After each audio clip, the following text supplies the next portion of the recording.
LGBTQ and Gender Studies in Religion here at Pacific School of Religion in Berkeley, California. And I'm pleased to welcome you to our next Jewish Query Series event. Today's title is Prognosis, a Jewish lesbian video about cancer, with our guests Nancy Otto, Joan Lefkowitz, and Kate Stilley Steiner. And before I introduce Rabbi Jane Littman, who's a coordinator of our Jewish Roundtable, let me just take care of some housekeeping, if I might. This event today is being live streamed on Facebook, and we are recording it for later viewing on Facebook, our website, YouTube. The chat feature will not be live streamed or posted. And then one final request, we ask that you turn off both or either a virtual or blurry background, since this can cause vision problems for folks when they are viewing.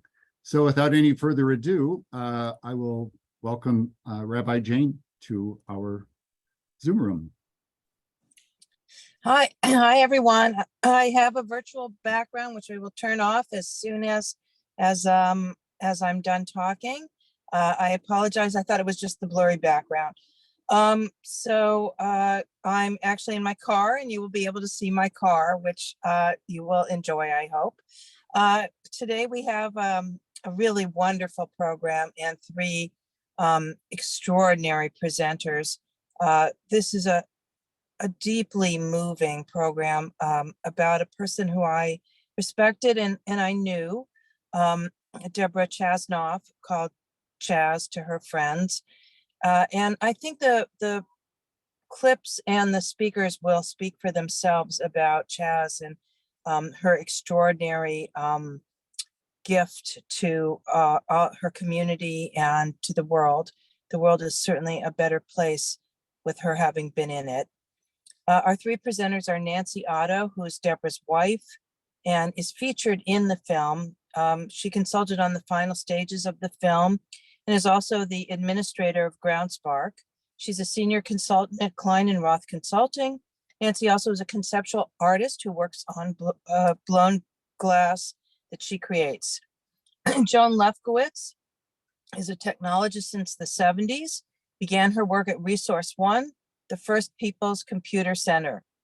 Her career has included engineering jobs, live sound, radio, television, and video editing, and she spent one exhilarating year of editing Deadly Deception with Debra, so she knows her well.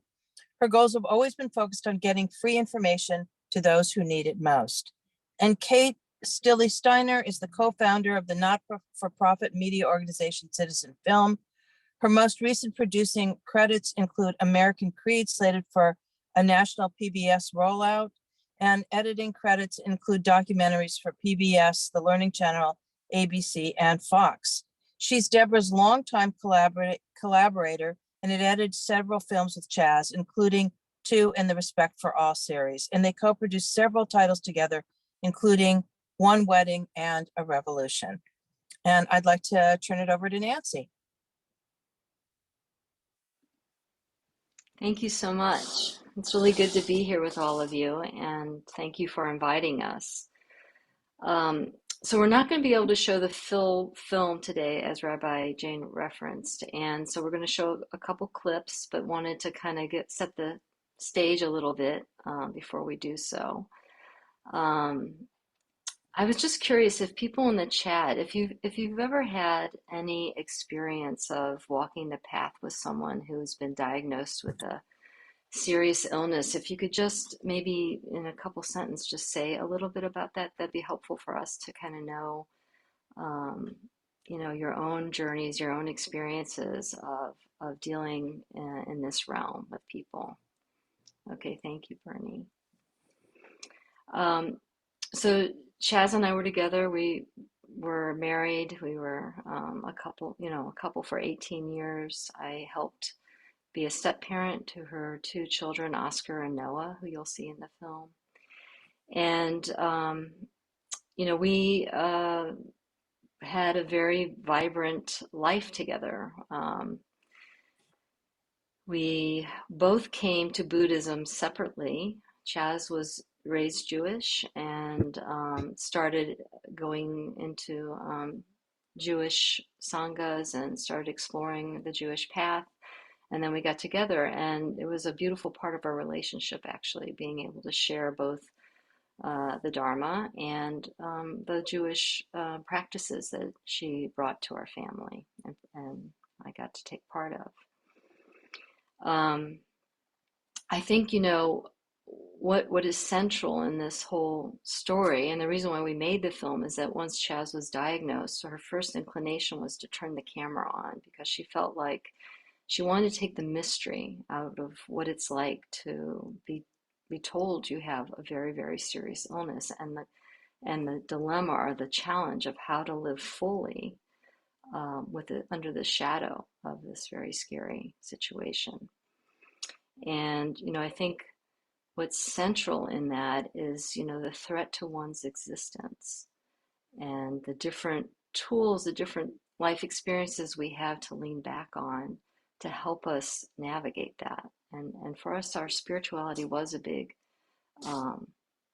part, it was a big tool. I feel it's a weird thing to call a tool, but it was a big part of what helped us get through that. So I think I'll stop there and turn it over to Joan, and she could share about her story. Thanks, Nancy.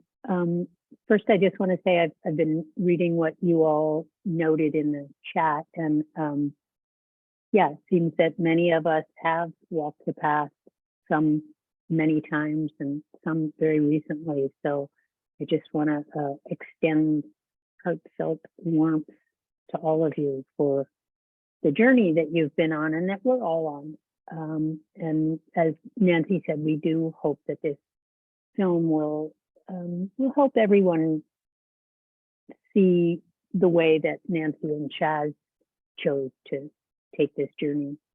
So I was a good friend of Chaz's for many years. We kind of had matching little families. I had two kids that were exactly the age of her two kids, and they went to the same preschool and the same elementary school and the same synagogue. And we took trips together with Nancy. And so we spent a lot of time together. And as Jane mentioned, I did edit one of Chaz's films. And that's when I got to know Kate as well. And I think that one of the things that's the most interesting about Chaz is that she was always a seeker of knowledge and of spiritual health and meaning. So she was born into a Jewish family, and she certainly explored that and enjoyed many of the rituals and songs and foods, etc., involved in being a Jew. And she definitely considered herself a Jew. And she also explored lots of other avenues, including Buddhism, to which she was very committed, and had really deep connection. And I feel like the melding, there wasn't a conflict for her about those different approaches. It was more a weaving and a real kind of like a fabric that the threads from the different places she gathered just created a beautiful fabric. I have to admit, I just went and saw Faith Ringgold's exhibit yesterday at the museum, and I can't help but thinking about her quilting and painting and the way she developed quilts and fabrics, melding the different cultures from which her family and she came from. And I feel like Chaz really did that too, both in her dyeing process, but also in all the films she made over the years. And if you haven't seen any of Chaz's films, I highly encourage that you take a look. Many of them are free to view at the library.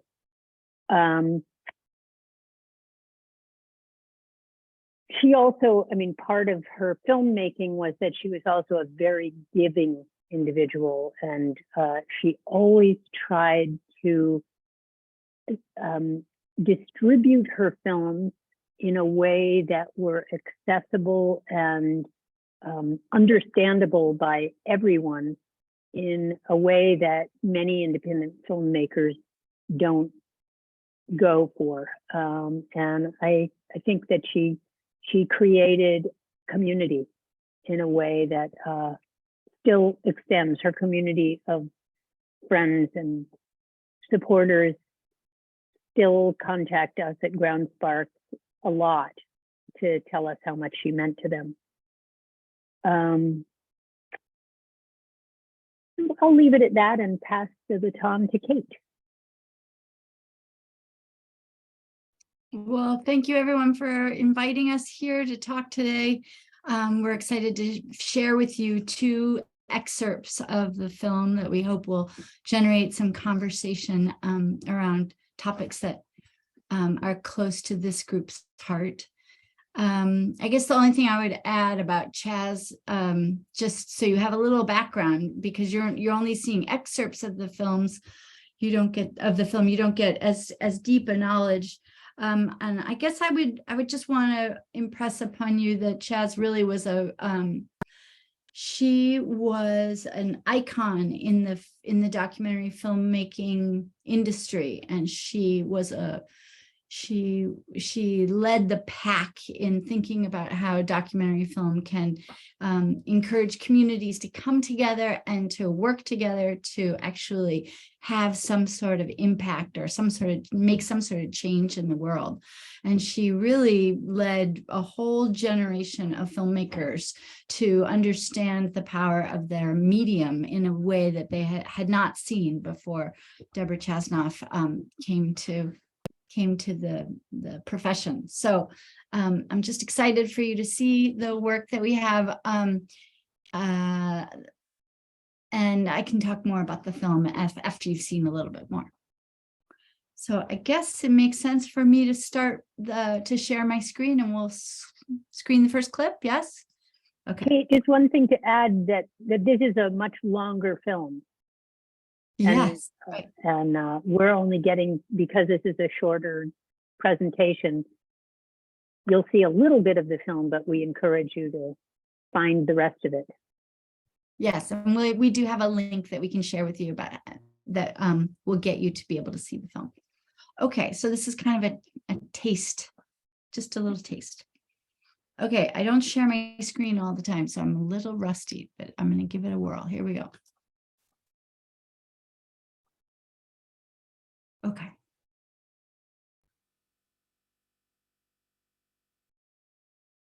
Kate, we have those bars. Okay. Yeah, I'm working on it. Okay. Is that nice and clear? Yes. Yes. Okay, good. The Breast Care Center at the UCSF Helen Diller Family Comprehensive Cancer Center. Your call may be monitored or recorded for quality assurance.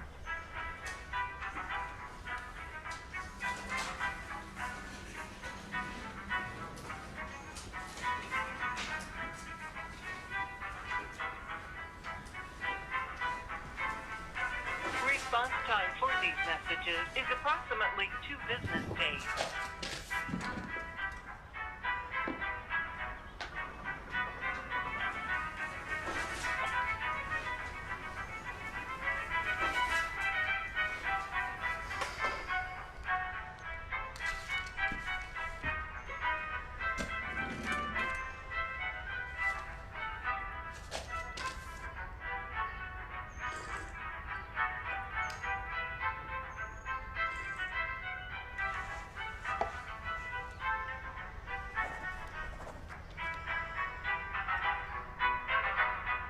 All representatives are currently assisting other callers. Please remain on the line for the next available representative.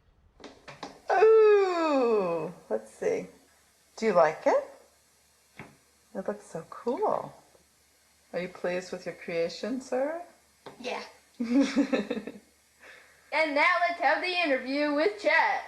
Chaz, what are we having for dinner tonight? Well, we're having something that is very popular with the residents of this household.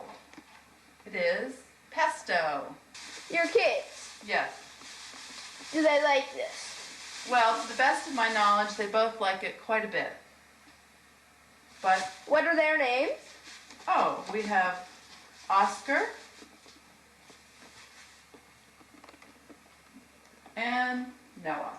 Oscar, do you like guacamole? Yes. Well, guess what you're having for dinner tonight? What? Not guacamole, pesto. Pesto! How do you feel about that, Oscar? Good. And we'll be back right after this break. We're here with Debra again. Debra, when you won the Academy Awards, how'd you feel? Enthralled, excited, out of my mind. Does it happen to be that you had pesto that night?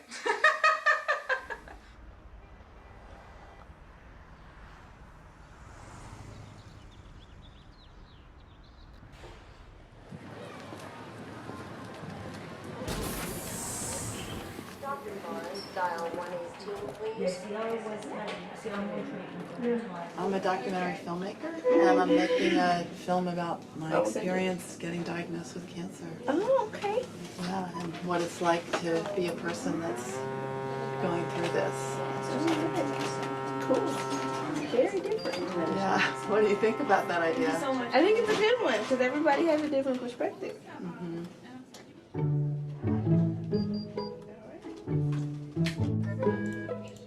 I personally have always struggled to hear my films referred to as art. Documentary film has been a vehicle for me to be politically active, engaged in some sort of social movement. So this is very different for me. Yeah, I'm fine. You're fine? Is that okay? I'm okay. Does that work? To make a film where, you know, I'm the main character, bagging my friends into this. This is a big waste of time.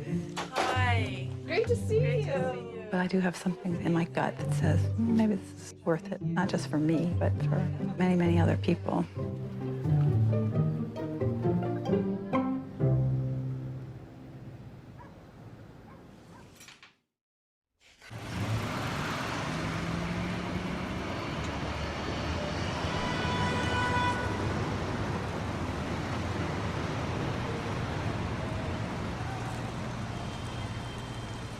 You know, the last appointment, they said, well, if things keep going like this, you'll probably die of something else.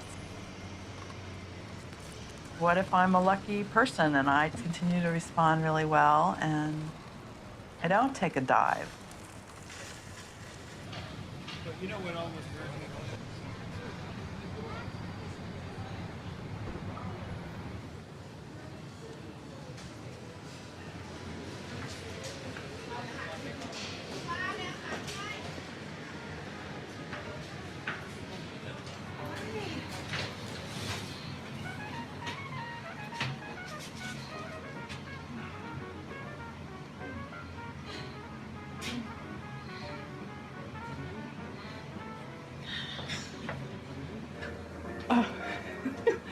Yeah, it's my chandelier. Oscar, this is fantastic. I know, right? Yeah, it's Yeah, I really like a like it. real space. Yes, I really like it. I can see why. It's awesome. Yeah. Wow. Manhattan Labs. Laboratory testing, Midtown East. Hi, I'm calling because I wanted to know if I could come in tomorrow and have a blood test done and get results processed right away. Now I'm on hold. Thank you for your patience. All of our representatives are still assisting other callers at this time. Please remain on the line, and the next available representative will be happy to assist you. I think one of the reasons it might be so hard for me to get up in the morning right now is I'll wake up and I will be in a nice mood. Maybe I just had a nice dream. And then all of a sudden I'll realize, oh my God, I have cancer and I have to do X, Y, or Z. I'm gonna go for that one right there. Yet another day I woke up and I still have to have cancer. Like, fuck you, you know, I did not sign up for that.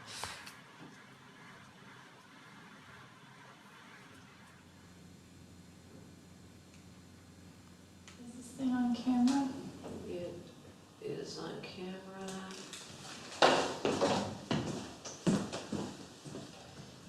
This isn't on camera. There. Oh, is it on there?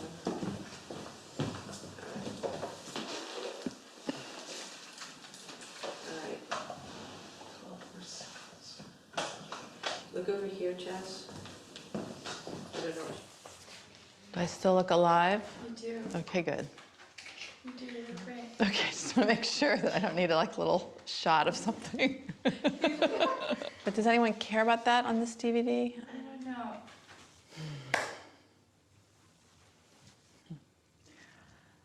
When Helen Cohen and I first started on It's Elementary talking about gay issues in school, my oldest son was about to go to kindergarten and about to hit elementary school. And I was really concerned about the information that he was going to be getting about his family, which consisted of, he had 2 moms. Has anybody ever made fun of any of you for any reason whatsoever? People say that I act like a girl, and sometimes I do for some Because you're kind of reason. artistic and dance a lot and do stuff? Yeah, so like then they that. called you act like a girl. The reason why it's important to talk about this in a trainer of trainers is that I think I was 35 when Chaz and I started to date.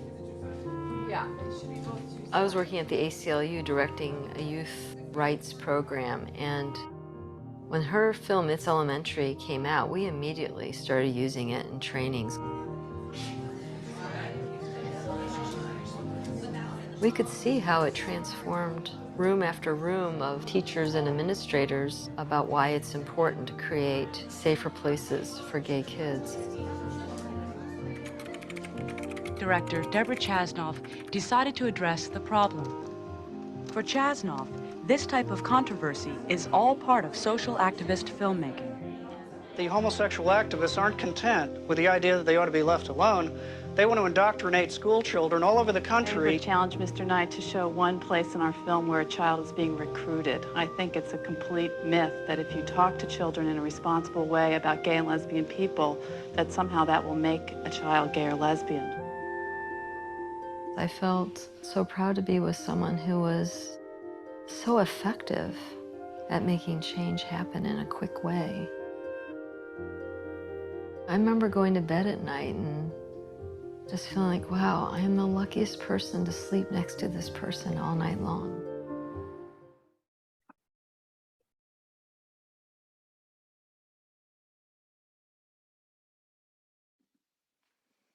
Thank you for that, Kate.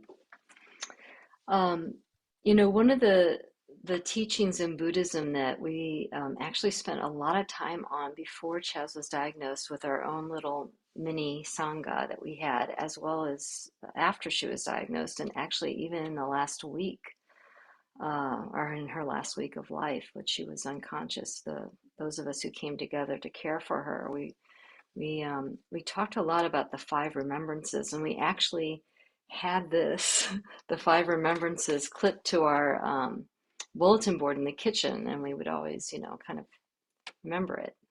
So I'm going to read them to you, and this is one of the things that guides me still, and it guided us at the time. I am the nature to grow old. I cannot escape growing old. I am of nature to have ill health. I cannot escape having ill health. I am of the nature to die. There is no way to escape death. All that is dear to me and everyone that I love are of the nature to change. There is no way to escape being separated from them. I inherit the results of my actions in body, speech, and mind. My actions are the ground on which I stand. And so that really was a really important part of us looking ahead, and as we went down this path after she was diagnosed. And I think what it allowed for is that we were not feeling like it was personal to us that she was diagnosed, that there was some sort of unfairness about it, or some sort of tragedy even. You know, we came to see that this is very much a part of life, and you know, that was what our our work ahead was to incorporate into our beings and to learn to live that way. The other decision that we made was that also from our Buddhist mentors who worked with us at the time, they recommended not trying to know as much as we can know, not going online and trying to research everything that there is about the particular kind of breast cancer that Chaz had, not trying to focus so much on her survival chances. And so we really took that in as a very helpful recommendation. And they really wanted and advised us to notice our minds and what happens when you're in that state of trying to know versus sort of leaning back more and trying to not be grasping for that kind of information that actually in the end isn't all that helpful. There's no way to really know what was going to happen. So that was a big part of our practice. I think I'll turn it over to Joan. Thanks, Nancy. So what was it like to walk with Chaz and Nancy through this not knowing? I had lost several friends before Chaz and been pretty close in their community of support as well. And this was an approach that I hadn't experienced before. And it was, I have to say, it was kind of refreshing to just try in whatever way possible to stay in today and not future trip and not, that expression about, you can't do anything about what already happened and you can't do anything about what's about to happen, but you can be right here, right now. And so watching Chaz and Nancy was just a daily lesson in that. And it was affirming. And I won't say it was always easy. It was not always easy. And especially because I didn't grow up with that practice. There were times where I'd find myself grasping for something else, whether it be, I actually thought the serenity prayer was pretty helpful too, in going through this. And then there's, Jewish practices too, but the truth of the matter is none of those is right or wrong, or they all really work if you can take them into your heart and believe in them. And the other thing is, dying is hard work. So this isn't a story about the beauty of having dying not be hard work, because it is. It's hard work, and it is sad losing somebody you love. And I was so glad that Chaz had all the support she had, and especially Nancy, and especially their Buddhist community. And it was very cool making a movie about all of that. Although once she was gone and we had to watch all the tapes of there was over 200 hours, and that was hard, watching that right after somebody was gone. It was, I always said it was sort of an oxymoron that you're grieving and you're being with the person all day. And that is a bizarre experience. And with that, Kate? That's so funny. I love that segue.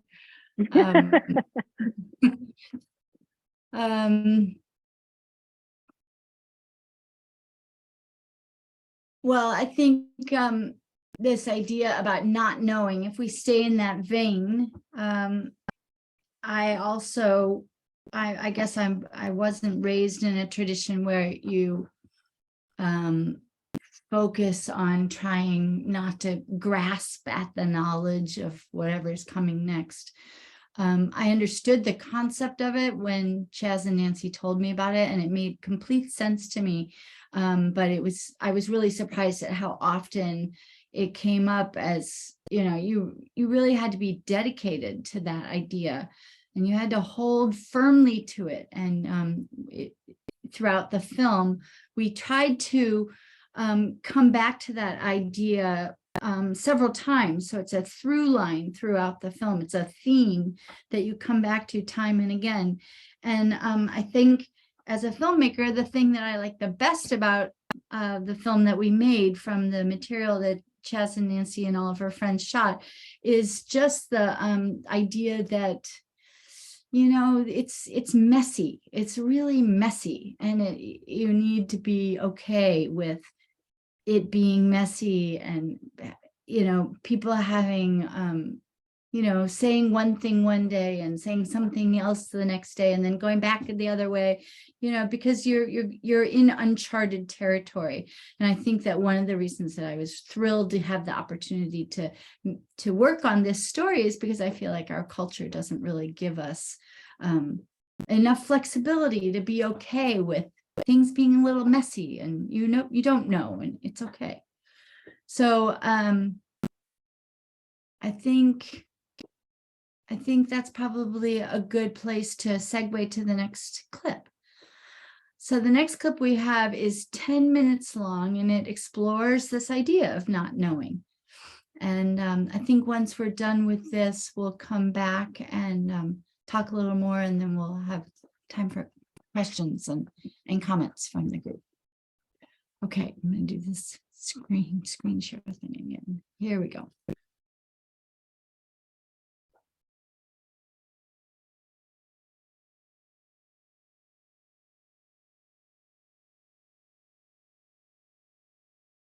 I think we're going to go.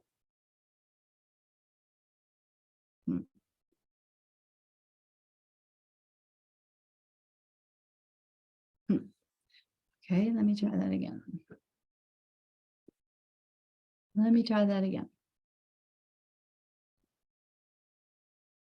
You're doing a great job, Kate. Thanks. Sometimes you don't know. Yep. It's all about not knowing. It's just all about not knowing. Hold on one second. Not sure why that's not working. Okay, I'll start. Hold on, I'm going to restart this thing. 1 second.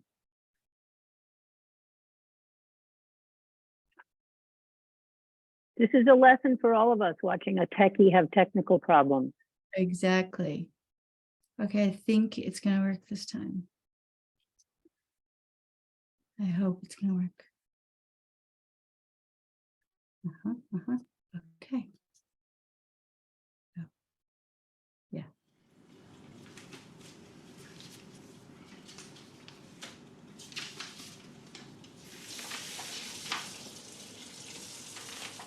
We told our doctors up front that we didn't want to know the prognosis.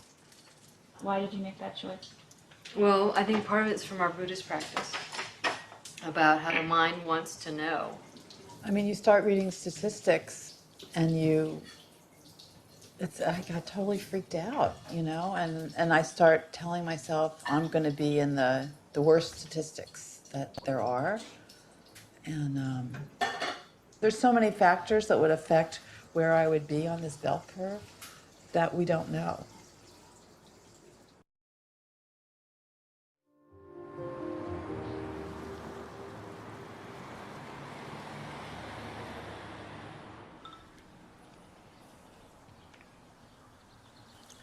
Like girls want to know what's our pleasure. Can we get back to them in an hour or so? Can we get back to them in a half an hour?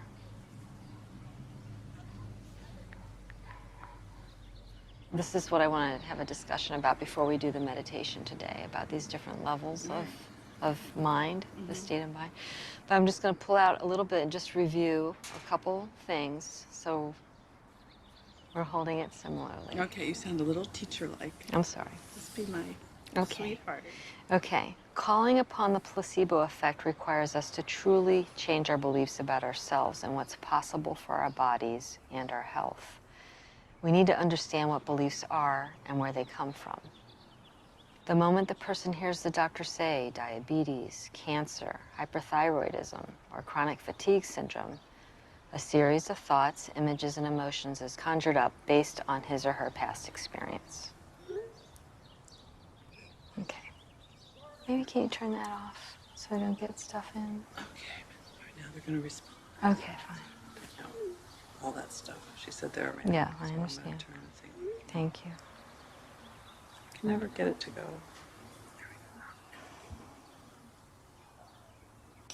Nope. Chaz. Okay. So this meditation requires you to go into the unknown. And I think this is why you're having trouble, because that's very threatening to your existence right now. But I don't really, it's more that I don't get what that means, the unknown. I mean, I just feel like it's like blah, blah, blah, blah, blah, you know?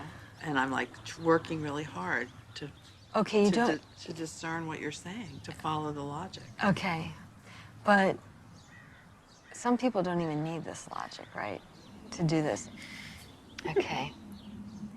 Don't give up on me. Okay.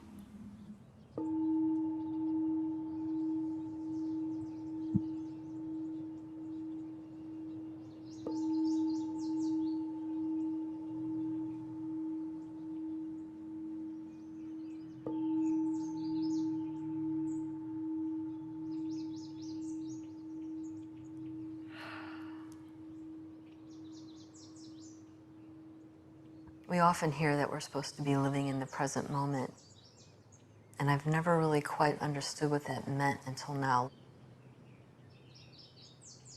Living in the future with all the scary scenarios running in my head is just too scary. And then living in the past, mourning all that we are losing is just too sad.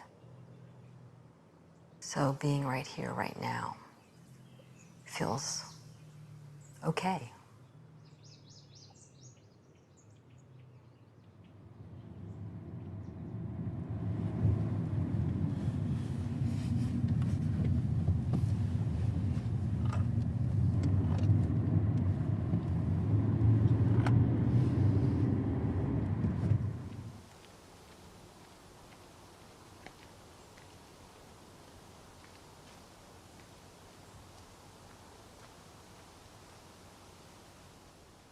Flowing,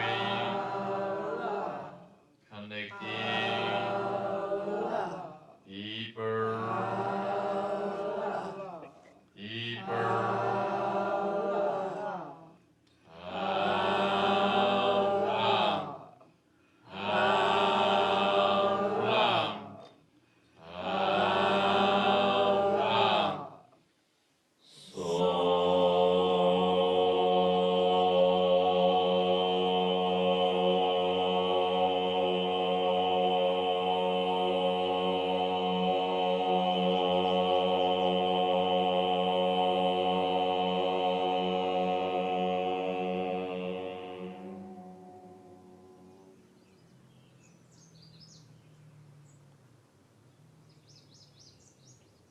I'm at the second day of the Qigong retreat. Physically, I feel good doing the Qigong and the sound healing practice, I guess, although I'm skeptical about the latter. I'm having a lot of resistance to being here. They do this thing every afternoon where people take a Qi nap and then they all dance, and it's really depressing me to see all these mostly white people dancing to Rasta music at 2 o'clock in the afternoon. And I don't want to do it. I'm like kicking and screaming. My mental health is shaky. I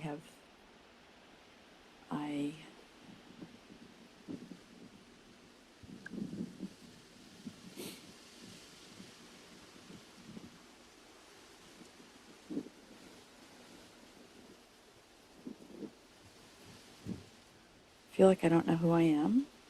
I feel like I don't know who I am anymore.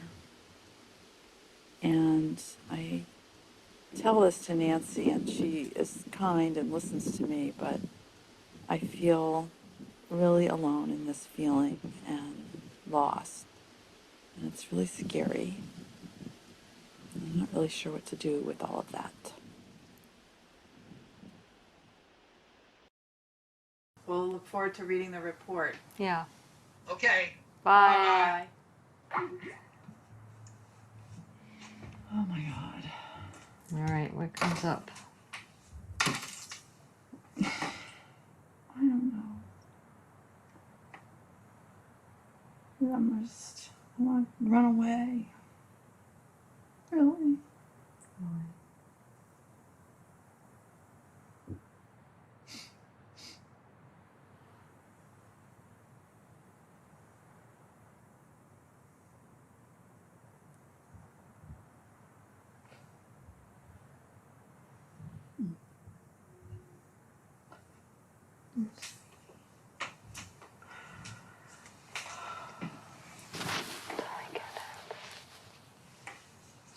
Do you?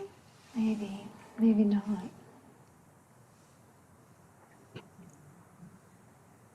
No, we're not doing every possible thing, but I just feel like that's what feels like comes up for me is like, oh, there's more things I have to do now.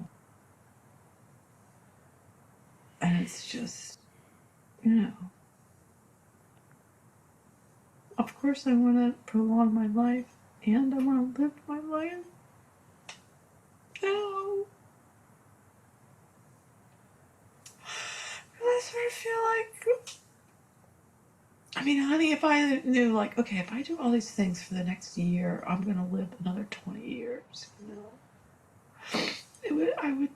I would do it. I would just stop everything and just do that full time. That's what it feels like. It feels like a full-time job of just doing everything you're supposed to do. But I don't really believe that in my head. And I think, oh, if I have a limited amount of time, I want to live my life. Okay. You know, I don't know that I want to be so consumed with dealing with cancer every minute. Okay.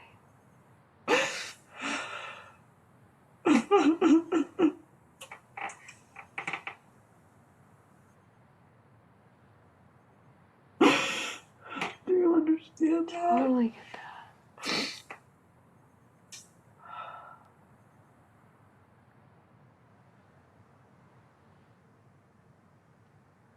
Do you want to ask that question? Maybe I'm at a point where I do. Where I just feel like I don't have any perspective on what I'm doing here. I don't know if I'm just like chasing months of my life or many years. I just don't know. Okay. It would help me understand. Okay.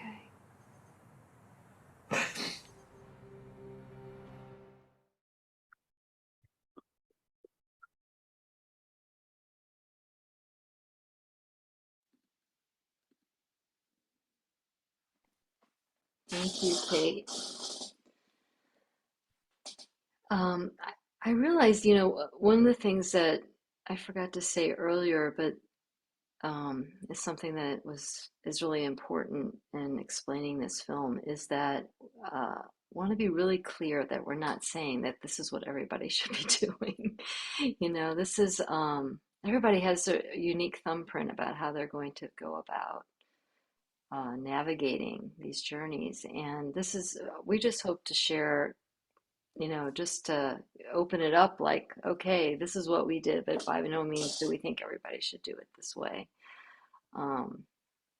And just also kind of wanted to, you know, explain, from me at least, there was confusion, you know, about how to do this too. And some of these practices that we did, you know, they felt like they were kind of spiritual, but, you know, as I came to think about it more and more, they weren't so spiritual, really. They're more about energy healing, or, mind over matter practices. But I've kind of like come to understand that more after the fact than when we were going through them. They felt that they weaved in and out. And, one thing, and I'm curious if some of you, when we get to the Q&A part, have experienced this too, of trying to navigate all these alternative possibilities and, how to. It wasn't like the Western doctors really were going to be very helpful in guiding us in that, and just how we make our way. I am curious to hear how people have found that, what has helped them to guide them. I really did feel like we had to sense our way through everything. There wasn't a handbook that helped us. Joan, do you have a few things? Well, I was just thinking, you just said that the doctors didn't guide us in how to do this. And not only did they not guide us, they had no idea that anybody would want to approach it this way. It was really a new concept for them. And I think they handled it extremely well, given that. But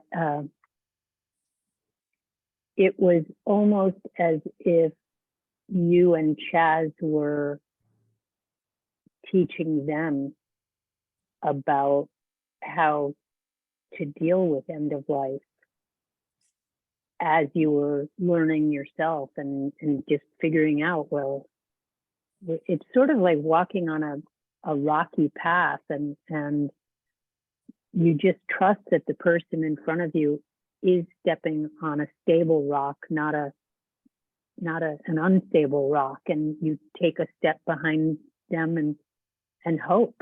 And that's a lot what this whole process is like, and the doctors were definitely following your steps, and it was pretty cool to watch. I also want to just mention that it's pretty amazing that they let us film at UC. And if you see the whole movie, you'll see that there are a lot of moments where the doctors were walking in Chaz's path.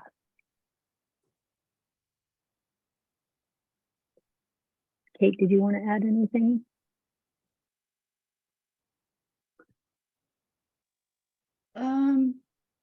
Well, I think it's kind of interesting that, usually with filmmaking, you have this idea about what you're going to film, and you make a list of things, and you're like, then we're going to get this, and then we're going to get this. And this process was similar to that idea of not knowing, and just trusting that you'll find sure footing in that. It was very unclear what we were making. So I just feel like that theme, it shows up over and over and over again in this film. And if you look at your own life and think about, accepting it and giving yourself permission to not know, there's just a freedom that comes from that. That's really very, it's very comforting. So I encourage you all to see the film. I'll make sure that we put a link to where you can see the full-length film, and it'd be interesting to hear your thoughts about how you've come up with that in your own lives. I'd actually really love to hear what some of you all think now. How would your spiritual beliefs or religious upbringings help you if you were facing this? Or anything else you want to talk about, but I'm particularly interested in that given this venue. So in addition to this work, my other job is that I'm a hospice chaplain. And, I want to say that the film brought up two things for me. One is in our society, once you get to decide medical or hospice, That's the rules. So if you're going to continue treatment, you're in the medical system. If you want to have quality of life and focus on end of life, living it to your fullest, you're in the hospice system and you don't get medical treatment anymore. And if you want medical treatment, you get kicked out of hospice. It's a very it's hard on those of us who are hospice workers, because though, you know, in a certain way, we're behind the idea of not getting more and more and more and more medical treatment that isn't helping and wrecking quality of life. The line in the sand is unreal. It's a creation of Medicare billing practices and not really about human beings. And so so that's the one thing I want to say, which is, I think had you been in hospice, of course, there would have been a lot more sympathy and understanding and ability to work with you, but you wouldn't have gotten any medical treatment. So it's a difficult system. And the other thing I wanted to say was, that strikes me all the time, is that the journey of dying and the journey of accompanying someone who's dying are two different, extraordinarily profound journeys in and of themselves. And they're not the same journey. And sometimes it is really that when I heard Chaz talk about her aloneness, and even though Nancy is right there with her, they are on different, extremely difficult, profound journeys. Each one is extremely difficult. And so, and they're not the same. I mean, Nancy wasn't dying, Chaz was dying, and Chaz wasn't loving somebody who was going to be gone, Nancy was. And sometimes those things are in harmony and not in harmony. And that it's just, all of it is very challenging. And, the film does capture, I think, the beauty of the difference and what it takes to do that. And it's a very moving film. I hope everybody sees the whole thing. Yeah, if I could, just that 10 minutes that you showed was heartbreaking and beautiful and powerful. And so thank you for that. But I think we've been saying it many ways. I think Joan actually said the words, there's no right way. There's no right way to do any of this. And that was one of the things. My partner had ALS, and when they finally did the diagnosis, he was in such bad shape that they moved him to a unit where he was supposed to die in 2 weeks. So that was what we were told, but we didn't live with that. And he ended up living another 4 years. And the difficulty was that there's no linear progression. And it doesn't matter what you do, there's no linear progression. The doctors would say one thing and we knew not to believe them. We just sort of lived every day until he finally made the decision, okay, I'm ready to go. And, and so my privilege as his partner was, like, Rabbi Jane said, I was not the one sick. I could just walk with him through the journey, and whatever he wanted to do was the right thing.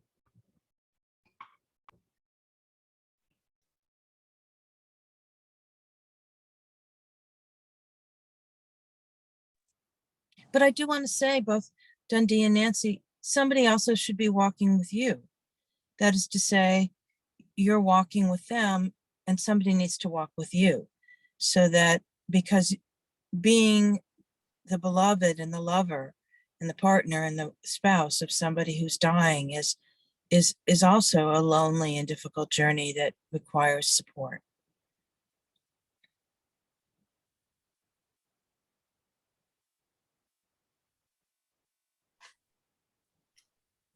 Well, hi, Joan. It's been a long time. It's good to see you. Nancy, our paths crossed a tiny bit very long ago. You may not remember me at all, but wow.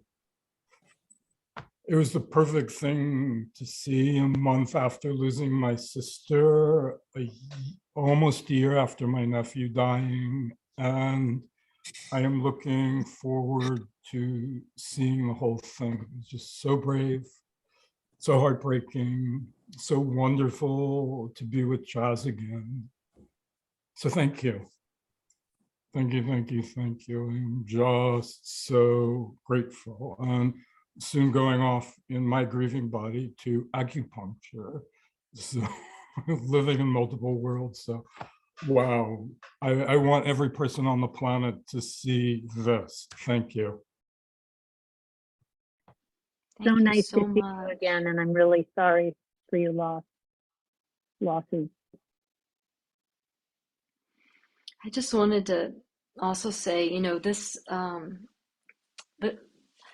film was made out of love. You know, Chaz didn't know like where it was going to go, and when it became clear that she was going to need help, you know, she specifically asked, you know, 4 of her dear friends who are filmmakers and myself to help finish the film.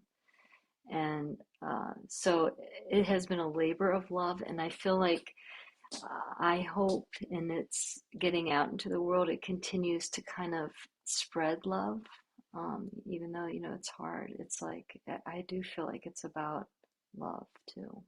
So, thank you.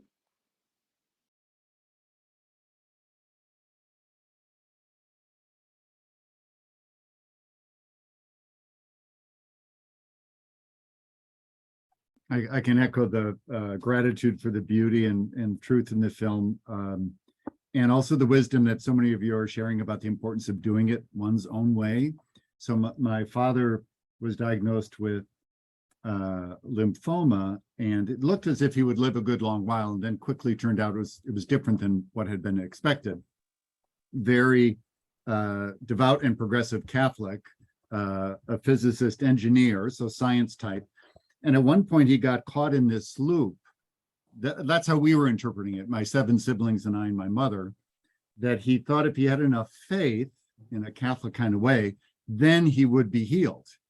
And, you know, in our lack of wisdom, we tried to intercept that and say, you know, it's really not that way, until someone helped us out and said, you know, what's helpful here is to let them experience and go through this, not to change their mind, not to try to, you know, argue him out of that.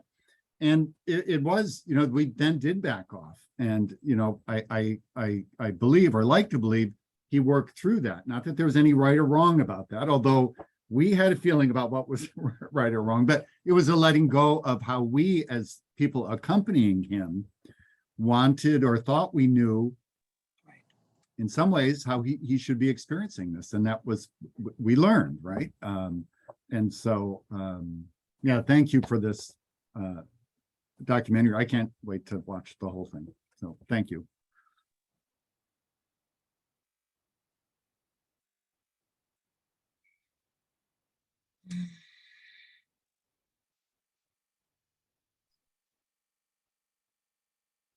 And others, if you want to put something in the chat or unmute yourselves, if you want to make a comment, please do. Well, just since we're on the topic of how to see the full-length film, I'll put in the chat some links. It's had a great festival run. It's been to over 25 film festivals around the world in a fairly short period of time, and it's at a virtual film festival starting the 16th, I believe. It's the Pride Arts Film Festival. It comes out of Chicago, and the people who run that film festival are just great people. It's a really great festival to support. So I'll put that link there, and then paired with that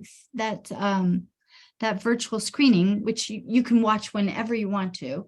But paired with that, there's an actual more in-depth conversation that you can join that is being hosted by the International End-of-Life Doula Association, INELDA for short. And so on December 1st, they are hosting a gathering where people who have watched the film come together and can talk about it more in depth. So I think those two things are a really nice pairing. So I'll put links to both of those.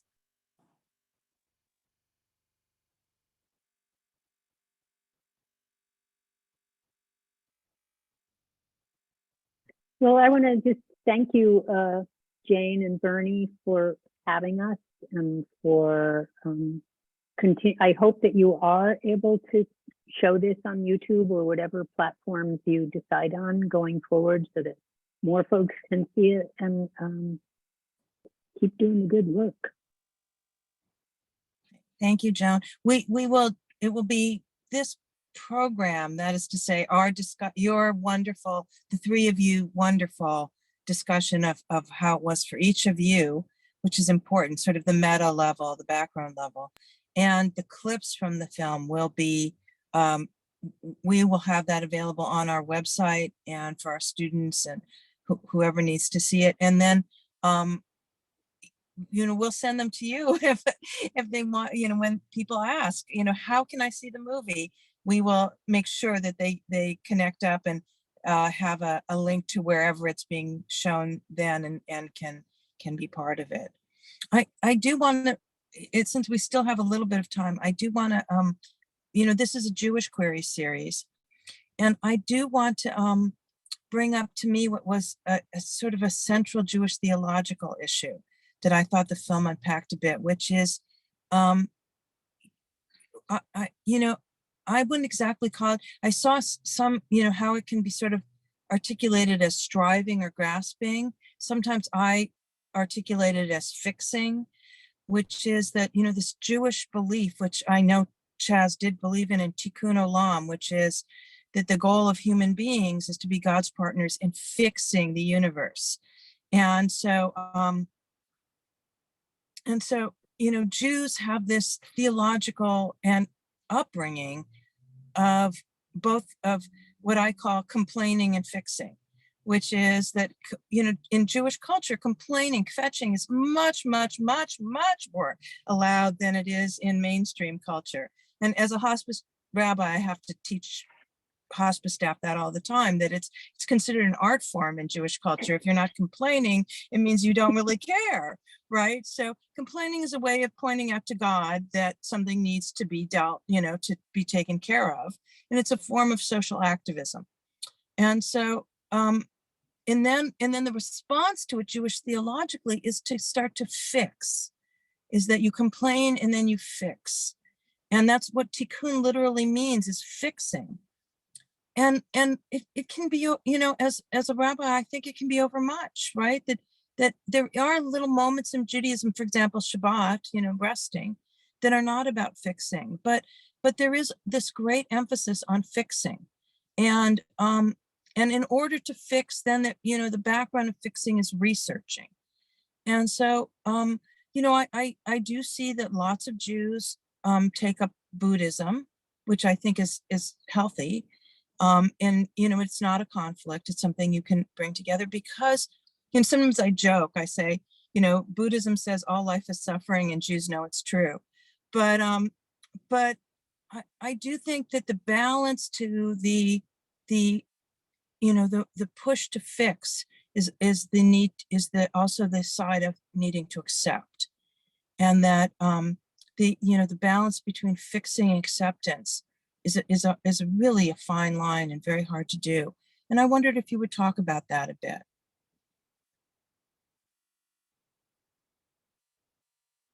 Do you want someone specifically to talk about it? Or? Just asking anyone, really. Nancy, if you know.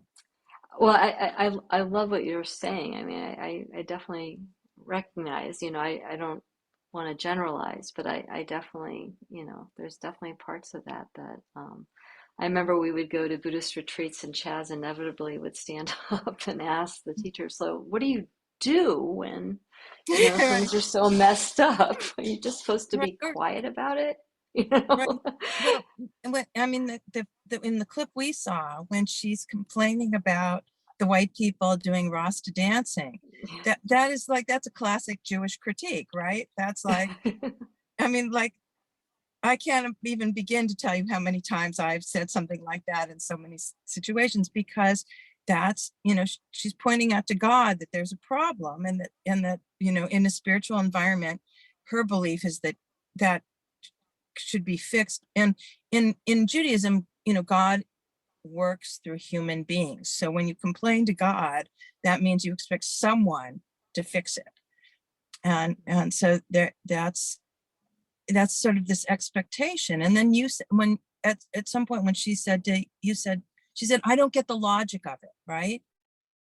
In that moment. And you said, some people don't need to get the logic of it. And that was another moment of this cultural or even theological difference. Yeah, it's you know, that second one is about mind over matter more than theology, but you know, in that mind over matter training, it's actually part of Joe Dispenza's work. I don't know if you've heard of him, but they do a lot of studying of the mind over matter, over the body, and they find that people who are really questioners are people who really are, you know, constantly looking very deeply at the logic behind things, don't do so well in their courses. They can't go on. They, you know, they have a harder time having that positive. Yeah, it's a trauma reaction. It's a form of hypervigilance, but you know, it's real. People have trauma, and you know, it in a certain way, that's another challenge to find healing for that. And you know, and different traditions have different ways of trying to address and heal it. Nobody has the magic wand yet, but yeah, I think there's for me the balancing of, as I said before, the serenity prayer, accept the things you cannot change, the courage to change the things you can, and the wisdom to know the difference. I mean, I find myself saying that a lot. And then on the other hand, it's not upon you to finish the task, nor are you free not to begin, which Jewish tradition tells us we must undertake. And so if you hold those things really steadily, your arms hurt. yeah. If I'm not for myself, who will be for me? If I'm only for myself, what am I? Right? It's all there. It is.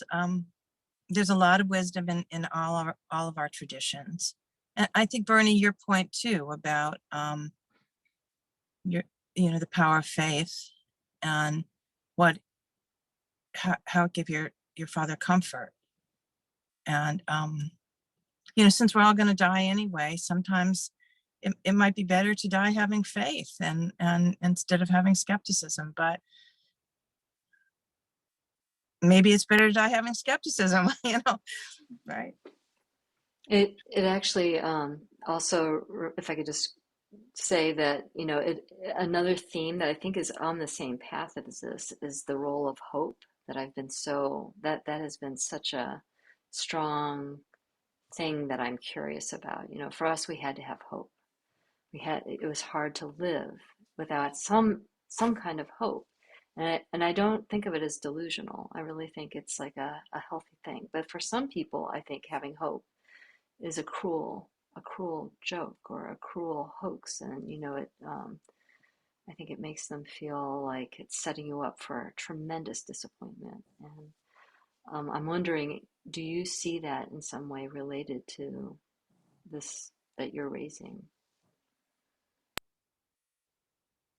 Well, I think that's the difference between positivity and toxic positivity, right? It's the difference between feeling, you know, really feeling hope and being made to feel hope, as, you know, fake hope. And so I think it really has to come from within, you know, in my work, my job is to listen to what comes from within and to, you know, encourage the person to be their most authentic self, because I believe that's when people are the most comfortable, is when they are able to express their most authentic self. And that's the beauty of the film you all made. I mean, it comes across powerfully that Chaz is telling the truth, and all of you are, you know, but that she is telling the truth of what's going on for her, and not putting not putting a happy face on it, but also not putting a tragic face on it, just being real. The other thing I think that was so important for Chaz and Nancy and touches on spirituality in so many ways is the connection that Nancy and Chaz maintained with nature throughout the whole process. It was really a focal point and so important.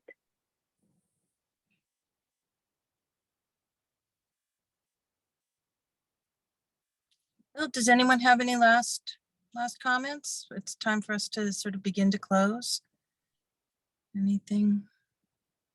Well, Bernie and I want to thank you very much for this extraordinary experience, for sharing of yourself and thank sharing you. of Chaz, and we greatly appreciate it. Bernie, what do we have coming up? We have a religious service on the 22nd for Transgender Day of Remembrance, and then we'll have Shannon Kearns early next month speaking on one trans person's interpretation of sacred texts. And then we'll have a Jewish query series and a Queer Latinx faith conversation in December as well. So take a look at our website, and it lists things that are coming up and other resources. And a huge thank you to Nancy, Joan, and Kate. Really beautiful, and thank you. And thanks everyone for being here, live or in the future. Thank you. Thank you.